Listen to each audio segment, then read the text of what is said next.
we have a special guest.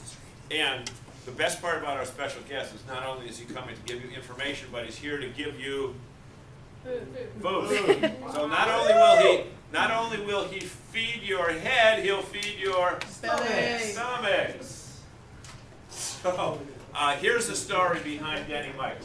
I was up in the great state of Maine probably 6 or 7 weeks ago, and we pulled into a Whole Foods market, and they have a area there where they have prepared foods. So it said made with DennyMike's barbecue, and meant nothing to me.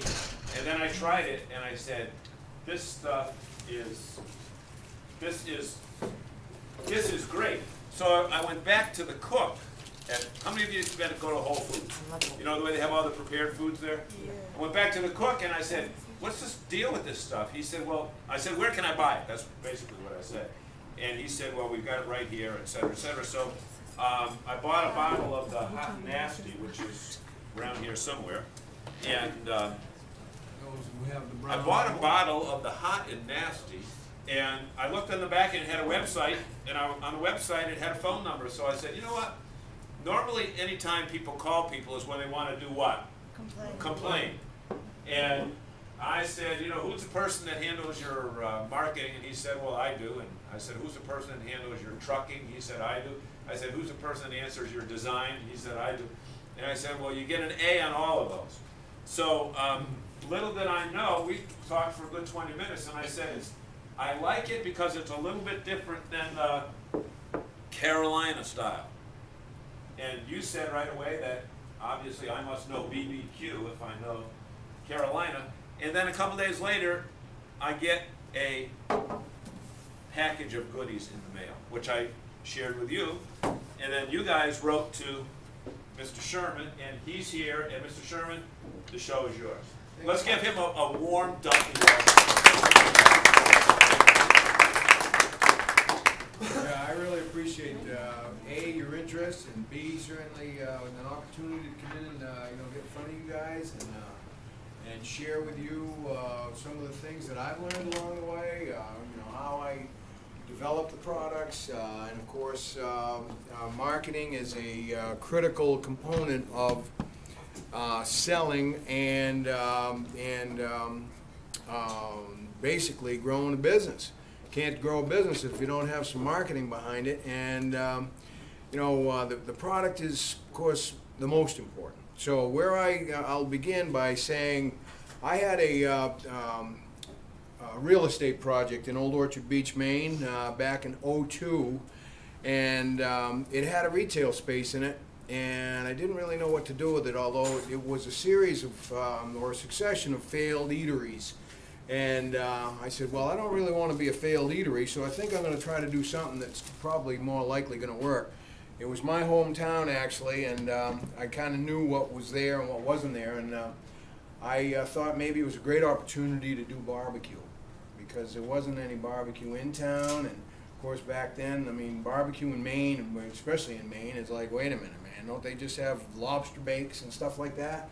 Barbecues generally you're going to find down in Texas or Tennessee or Kansas City or something like that. Well, it was an opportunity for me. I hadn't cooked barbecue, but I had eaten damn good barbecue down in Texas. I went to school on exchange from UMaine Farmington down to Old Mexico back in the mid-'70s. Became good friends, in fact, best friends to this day, with a kid that was from the Houston area. And he had the wheels. You know, college kids don't have a lot of green coming from the Northeast and what have you, so we didn't have wheels, but he was kind enough to cart us all over the place, me and my buddy that I went down to Mexico with. Anyway, while trucking on to Mexico for school holidays, he didn't hesitate to bring me to his favorite barbecue joint, which was up where he was actually transferring from Sam Houston State University in Huntsville, Texas. And that was, to this day, the best barbecue I've ever had in my life. This guy was an old black man named Mr. Herman, and it was an epiphany for me, tasting that food and just overcome with just, you know, the flavor profiles and just everything that it represented. Here is this poor old black man cooking up some of the finest food I'd ever tasted in my life. Of course, it prompted me to wonder, well, oh, Mr. Herman, how do you know how much to cook every day? He reaches into his pocket and he pulls out all the bills and all the changes in one pocket. You know, usually we keep the change in one side and the bills on the other or something like that. This guy had it all in one hand. He said, son, that's what determines what I'm cooking tomorrow, what I made today.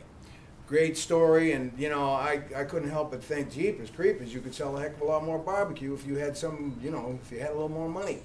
But anyway, that's another whole thing, but that ties into marketing.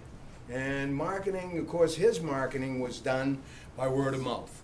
You know, that's the best form of advertising and marketing is word of mouth. When you can prove it to somebody, then you've got them coming back. And that's the important thing. You can sell them once, and that's all well and good, but unless you can sell them the second time, you haven't sold them. So your game is to, when what I see you guys trying to achieve here, and of course jumped at the opportunity when Professor DePietro suggested you know, you using my products as a class project.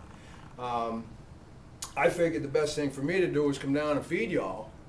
That way, I'm giving you the conviction you need to have about the products, so that, you know, and I have enough conviction about my products where I can say, I'm going to feed you guys something, and you're going to say, yeah, I'm going to get the wow